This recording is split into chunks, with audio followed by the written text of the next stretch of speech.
আসন্ন প্রেসিডেন্ট নির্বাচন ঘিরে বেশ কয়েকদিন ধরে উত্তপ্ত মার্কিন রাজনীতি। এর মধ্যেই রিপাবলিকান দলের প্রেসিডেন্ট প্রার্থী ডোনাল্ড ট্রাম্পকে হত্যা চেষ্টার ঘটনায় সেই উত্তাপ বেড়েছে কয়েক গুণ। এই ঘটনায় ক্ষুব্ধ প্রতিক্রিয়া জানাচ্ছেন ট্রাম্পের সমর্থকরা। স্তব্ধতা নেমে এসেছে ডেমোক্রেটিক পার্টির প্রচারণায়। বাতিল করা হচ্ছে একের পর এক কর্মসূচি। সব মিলিয়ে নির্বাচন ঘিরে দেশটিতে রাজনৈতিক অস্থিরতা আরও বাড়ার শঙ্কা করা হচ্ছে। Nobody want to get killed. That assassination is for the low-life scum people. Evil. No one. The President Biden, does he want to somebody shoot him like that? No. এই অবস্থায় সবাইকে সতর্ক করে রোববার প্রেসিডেন্ট জো বাইডেন বলেন, মার্কিন রাজনীতি হত্যার ক্ষেত্র হয়ে উঠুক এটা মোটেও কাম্য নয়।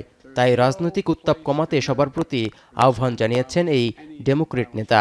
এমনকি ট্রাম্পকে হত্যা চেষ্টার ঘটনায় পুঙ্খানুপুঙ্খ তদন্ত হবে বলেও আশ্বস্ত করেছেন তিনি। এছাড়া সাবেক প্রেসিডেন্ট হিসেবে ডোনাল্ড ট্রাম্পের নিরাপত্তা আরও জোরদারের নির্দেশ দেওয়া হয়েছে বলেও নিশ্চিত করেছেন Biden. Disagreement is inevitable in American democracy. It's part of human nature. But politics must never be a literal battlefield, or God forbid, a killing field. I believe politics ought to be an arena for peaceful debate, to pursue justice, to make decisions guided by the Declaration of Independence and our Constitution. We stand for an America, not of extremism and fury, but of decency and grace. এদিকে গুলিবিদ্ধ হয়ে কানে জখম হওয়ার পরও থেমে নেই Trump. সোমবার শুরু হতে যাওয়া রিপাবলিকান দলের জাতীয় সম্মেলনে যোগ দিতে এরই মধ্যে উইসকনসিনের মিলওয়াকিতে পৌঁছেছেন সাবেক মার্কিন প্রেসিডেন্ট। এই সম্মেলনে আনুষ্ঠানিকভাবে দলটি থেকে প্রেসিডেন্ট প্রার্থী হিসেবে ট্রাম্পের নাম ঘোষণার কথা রয়েছে। একই সাথে জানা যাবে তার রানিং মেট হিসেবে কে হতে যাচ্ছেন ভাইস প্রেসিডেন্ট। শনিবারের হামলার ঘটনায় উত্তপ্ত পরিস্থিতিতে এবারের সম্মেলন ঘিরে নড়েচড়ে বসেছে দেশটির আইনশৃঙ্খলা ও নিরাপত্তা বাহিনীর সদস্যরা। এরই মধ্যে ট্রাম্পের নিরাপত্তা ব্যবস্থা আরও বেশি জোরদার করা হয়েছে। তবে রিপাবলিকান দলের জাতীয় সম্মেলনের নিরাপত্তা পরিকল্পনায় কোনো পরিবর্তন আনছে না secret service. We are confident in these security plans that are in place for this event, and we're ready to go. We worked together over that 18 months to develop operational security plans for any and all aspects of security related to this event.